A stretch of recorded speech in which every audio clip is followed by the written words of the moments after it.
Well, hi there, food friends. It's Kevin. Hey there, and I'm Ralph. I'm behind the camera.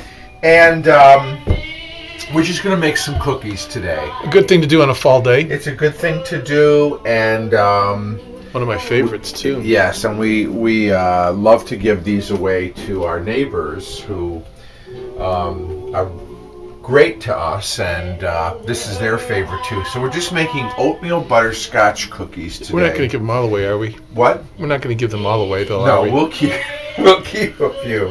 And this is a really simple recipe, and debated whether or not even to videotape this, because really I make these cookies all the time, and then we were talking, it's like, well, maybe somebody's never made them before, and you want to see how easy it is, and it is easy, so let's just do it, okay? Sounds good.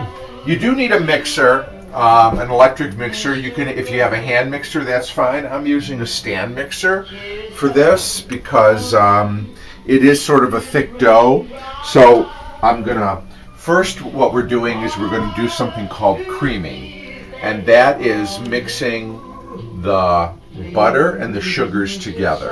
Okay, so I've got a stick and a half of butter. Okay, softened to room temperature. I've got a cup and a half of white sugar here. All right, I'm going to put that in there. Now I'm going to do a cup and a half of I'm sorry. 3/4 of a cup of brown sugar. Okay, so 3/4 of a cup of white sugar, 3/4 of a cup of brown sugar. When you're measuring brown sugar, okay, you have a standard measuring cup, so we want 3/4 of a cup. So I'm using a half and a quarter. That equals 3/4. Is that what you did with the white? Yes. Okay. So what you do is you fill your cup up and you press the brown sugar in. Just like you're playing on the beach in the sand. Exactly. Just like you're making a sand castle. Now you don't need, this white sugar is very free flowing. Right. But because the brown sugar has molasses in it, it sticks together. But this is how you measure it. Okay. What we call packed. Packed. Okay? So there's half a cup right there. Now we need another 1/4 of a cup. So we'll take our 1/4 of our cup measure and we'll pack it in. There we go. Gotcha. All right. Okay. Now let's bring this over to the mixer. I'm with you so far. And we're going to just turn that on. Make it loud. We're going to cream it together. Okay. It will get a little loud. Now, I've got 2 eggs, which are the next things to go in. When you're baking cookies, cakes, whatever, have your eggs, actually all your ingredients, at room temperature. Okay? They'll blend better. Yes, they will. So I took the eggs out of the fridge maybe a half an hour ago, all right, and just set them out so that they'd come up to room temperature. If you forget to do that, a good trick, I do this all the time, is you take your eggs out of the fridge, they're cold, put them in a bowl of water, just tap water that's not cold but not hot, just tap water, and let them sit for 5 minutes. They'll come up to temperature. All right, now I'm going to turn this up, and if you can kind of see what's going on in here, is the butter and the sugars are starting to come together, and pretty soon they'll start going to the next sort of phase, which is sort of a fluff. So the consistency is important. So if you weren't using this super deluxe industrial mixer and just your hand mixer, you would want to wait for it to get to a certain consistency. Like this, okay? And you call that fluff? Well, it's creamy. It gets fluffy, okay? Can you see how it looks kind of fluffed up? Yep. So first it combines, and then as it beats longer and the sugars softer, meld together with the butter, it gets softer and it gets fluffy. Basically creaming it, so that's getting creamy. And some recipes will even say beat until, sugars and butter are fluffy. So that's what we've got. While I'm baking too, you know what, Ralph? People ask all the time about the cottage and about the kitchen, and we're kind of always in this little space. And this is maybe one of our last times for this season. For this season, yeah, we're coming close to the end. How you fell in love with this kitchen when you found this cottage? Well, I bought this cottage about 15 years ago, and I came in the back door, which is right here. The deck was... Oh my goodness, look, it's snowing again. Yeah, unbelievable. The weather's been so crazy this weekend. the deck wasn't here, but I came in the back door and I saw this kitchen, which was very much, it was red and white.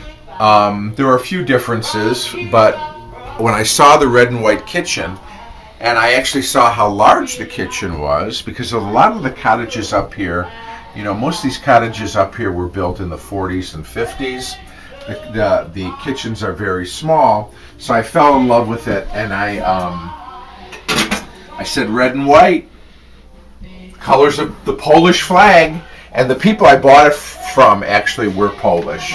Did your grandmother or mother have a red and white kitchen, or anybody else? No, but the kitchens always were white, then with some colors in it, like white and yellow, white and red. What kind of stove did it have when you first got here? Was it? It had a new stove. It had a stove that was probably from the late 90s or the mid 90s. It was relatively new, and it was a fine stove. But you know, I actually sold that stove to a young married couple who were just starting out, and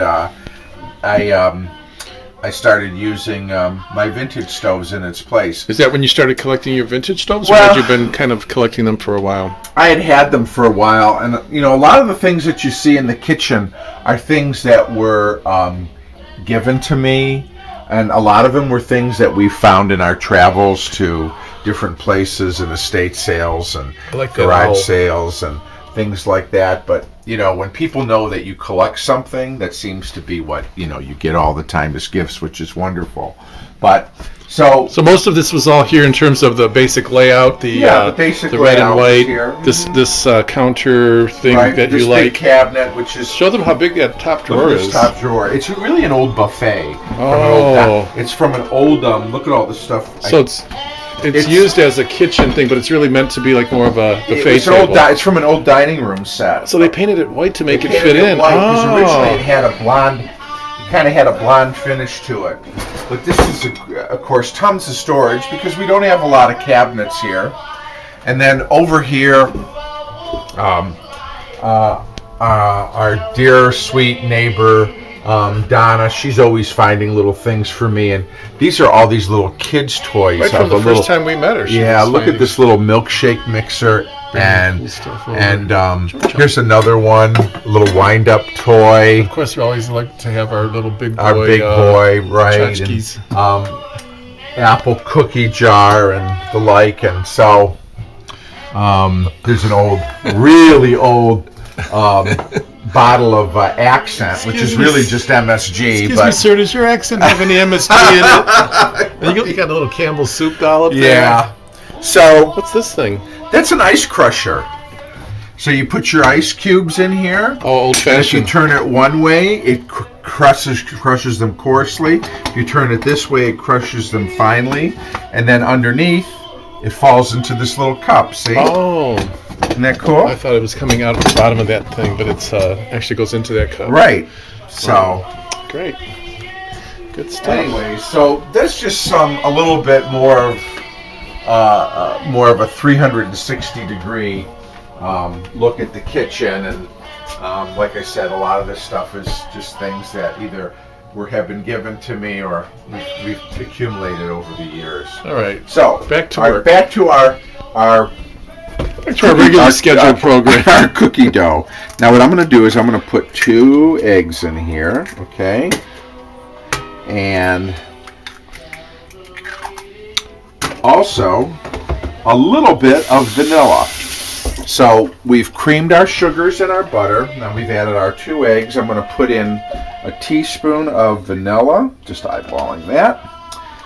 And then let's incorporate that. Now, while that gets mixed up, I'm going to get the dry ingredients ready, and we're making oatmeal butterscotch cookies. Ready for some more mixing of the dry ingredients? I am. So here's what I've got in this little bowl here. I've got 1.25 cups of just regular all-purpose flour. Now, you always need a little salt when you're eating cakes or in cookies. So we're going to put 1/2 teaspoon of salt in. And for baking, I just like to use regular table salt. I mean, you could use kosher, coarse salt, whatever, something fancy. But I just use regular fine-grained. And if you're new to table baking, salt. that might seem counterintuitive, but the salt, I think, actually brings out the sweetness. Sweet, yes, you're absolutely right. We're going to add a little cinnamon. I'm going to put a teaspoon of cinnamon. This is optional. I like a little of that cinnamon in the background of these cookies. I think the cinnamon, too, the warmth of the cinnamon is nice with the sweet butterscotch. It doesn't morsels. overpower. No. It's like a lot of these flavors. They're there to enhance, and they don't take over and become like a cinnamon cookie or a vanilla cookie or a salt cookie. In this little tub, I have baking soda. Okay, now that is our leavener, which will help kind of give our cookies a little lift. And I'm going to put in a teaspoon of baking soda. Okay. What's the difference between that and baking powder? Well, they're made out of different things. This is bicarbonate of soda. Baking powder sometimes has that in it, as well as other things like cream of tartar and some other kind of chemicals that work as a leavener. So this is baking soda. This is just baking soda, like Arm & Hammer baking soda. And that's to help the cookies rise. Yes. Okay. It also helps with the texture a little bit. Okay. So I'm just kind of stirring this stuff around. Gently. All right. Now we're going to come back over to our mixer, and we've mixed our eggs and butters and sugar. That's called creaming, you were saying. Yes, and then after look how that, well, it's because we added the eggs and the vanilla. Yes, right. So there's a lot more liquid in here. When you're using a mixer, you always want to scrape the sides down. That just helps get everything incorporated. Right. Exactly. All right, so while that's going, and I have it on a low speed, yes, we're going to start putting in our flour mixture. Okay. The dry ingredients slowly into the wet as it's mixing. And you know why we want this on a low speed, right? Because we don't want an episode of the Three Stooges or I Love Lucy where stuff goes flying. A flour explosion. All right, so we're just going to do this. This is why it's nice to have a stand mixer, because it takes 3 hands or so to get it all done right. But again, you could do this with a hand mixer. It would just you'd have to do a few more little steps. Okay. Now, see the sides of the bowl here, Ralph? See the flour stuck to the sides, the raw flour? That's what we're pushing in with the spatula. Yes. So that all that raw flour. Yep, I think the camera's picking it up, seeing the white flour. Gets kind of mixed in here. All right. Now, of course, we can't very well have oatmeal cookies without oatmeal. No, just regular oatmeal? So I use just regular old-fashioned oatmeal. Okay. I guess you could use the quick oats if that's what you had on hand, but this is what we have. What about the steel cut? No. Because that takes too long to cook. Yeah, that's too dense. Okay, the texture would be too hard. Okay. So how much? 3 cups. Oatmeal? 1, 2, 3. So 3 cups of oatmeal. Okay. Now we're going to go back and we're going to put that in.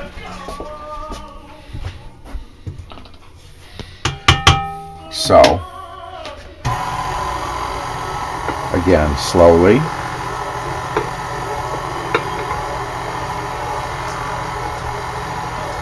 And of course, I know this is your favorite because you love anything oatmeal. I do. I've always liked the oatmeal cookies that are homemade, because sometimes the store-bought ones have too many unnecessary spices. I like getting that good oatmeal flavor, so I'm going to let that stir around. Now, of course, I've got a bag here, an 11-ounce bag of oatmeal, oatmeal chips, butterscotch chips for the oatmeal. Yep. So we're going to put this thing in. Slowly. Oh, these smell so good. Okay. Are you burning the motor out? No.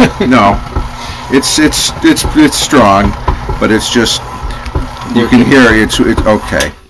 And you just really want to stir those butterscotch chips in so that they're evenly distributed. All right.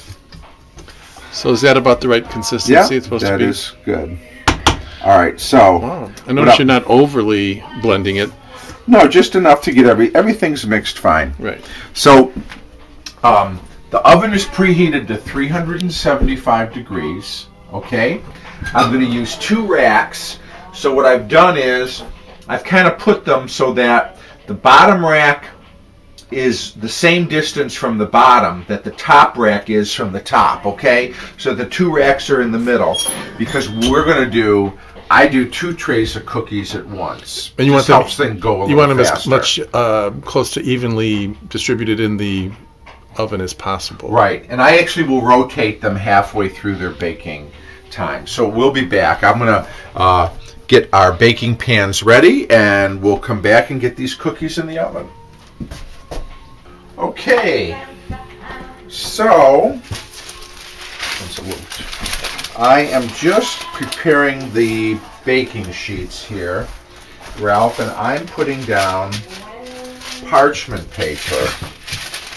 Now, you don't need to use parchment paper. You could just grease the pans. I love to use parchment paper. I just like easy cleanup. Yeah, I think cleanup's easy. I like the way that the cookies brown using it. So now comes the fun part of putting the cookie dough mix onto the pans, and you do that with a spoon? Yes, I just use a tablespoon. Now here's the thing, you can make cookies as big or as small as you want. They make all kinds of little scoops to make sure that they're uniform in size. I kind of eyeball it. I just use a tablespoon or a soup spoon, okay? And so I go like this. I put a scoopful and plop. So it doesn't have to be too fussy or too perfect because No. they're all going to. You know, that's heats. to me, the difference between a homemade cookie and a cookie that is made in a factory is the homemade cookies are all different. Like snowflakes. Yeah. So I just sort of work so that I can get a dozen cookies on a sheet. And this recipe will do about 5 dozen or so, four to 5. So obviously it's important to leave a certain amount of space in between them because the heat will melt them, or you're not. Yeah, they'll expand, right? They'll flatten out. And again, it depends how big the cookies are. If your cookies are small, I mean, you could use a teaspoon and get a lot more cookies, although they'd be smaller. Or some people like really big cookies. Well, you're not going to get as many, but you know they'll be big. So it's all up to you how you want to do it. This is a good size, yeah.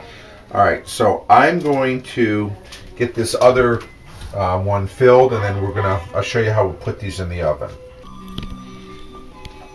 Okay, so we've got our cookie sheets filled here. So you got a couple dozen going there, right? Right. They need to cook for about 12 minutes. At what degree again? 375. So we're going to put one here, and we're going to put one here. When we get to 6 minutes, I'm going to rotate I'll put the one that's on the top on the bottom and vice versa. Okay? In the meantime, I'm going to get out a couple of cooling racks here. If you don't have these, this is really a good investment. Good investment to have because you can use it for so many things, not just cookies, but pies and cakes and any number of things. So these are cooling racks, and I'm going to have those at the ready because that's where we'll put the cookies. You know what? It allows the air to get underneath so that the cookies or whatever you've got on there will cool from both sides.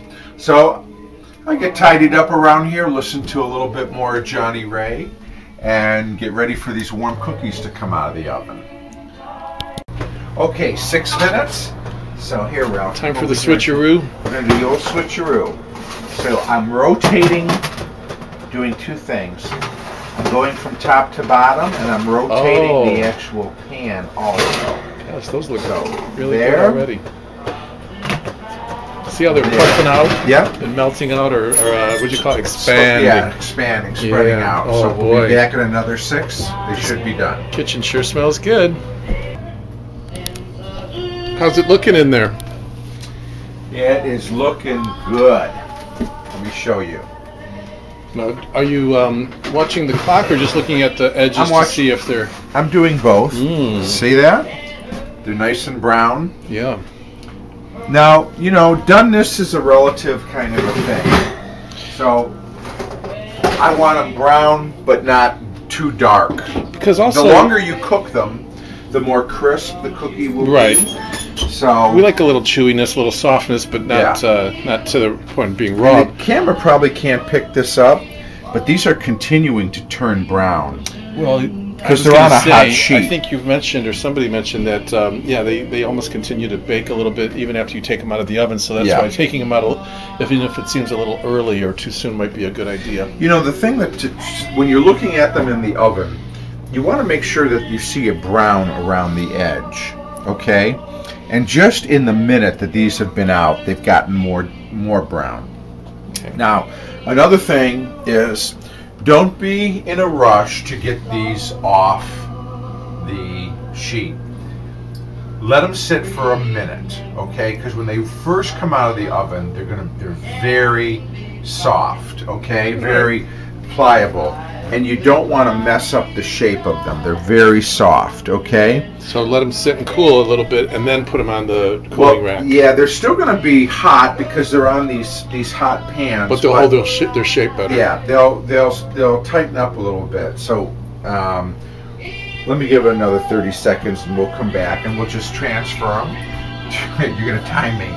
You're going to keep me on track. We're going to transfer them to the cooling rack, okay? They're looking beautiful. And so what I'm doing is just taking them out here.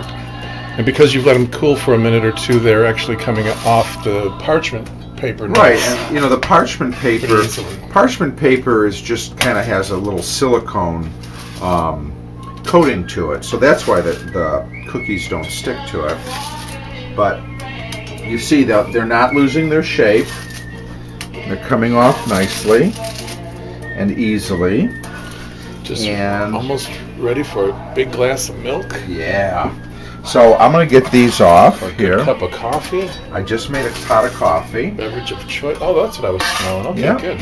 And then what I'm going to do is, after I get these off, I'm going to reuse the parchment paper. So for the next couple dozen. For the next couple dozen. So I will get the next couple dozen, but you can see they're beautifully brown. I got to tell you, that oven is 59 years old and it still bakes beautifully. So we're going to keep on going and put in another 2 dozen cookies. So here's the last of them. We'll let those cool and take them out. And look at that's that. A lot. Isn't that beautiful? So there's 4 dozen here. Right, 5 dozen. So that's 60 and 65. Wow. Taste test? I think the cameraman wants to taste. Mmm. Oatmeal-y. Of course, that butterscotch. Very much getting that oatmeal, which I love. Yeah. You know what else I love doing with your butterscotch cookie? What do you call these? Oatmeal scotches? Mm-hmm. I like to put, sometimes I'll put peanut butter in between 2 of them and make a peanut butter oatmeal butterscotch sandwich. Yeah, exactly. I think you may have started something new. Well, got coffee going? Yeah, we're ready. So we're going to enjoy these. Have our neighbor coming over. He's a cookie monster, so we're going to have some cookies with him and enjoy the rest of this beautiful fall day. Hey, we had a great time making these cookies with you. Hope you had a great time being with us. We'll see you next time. See you next time on Cavalcade of Food. Bye.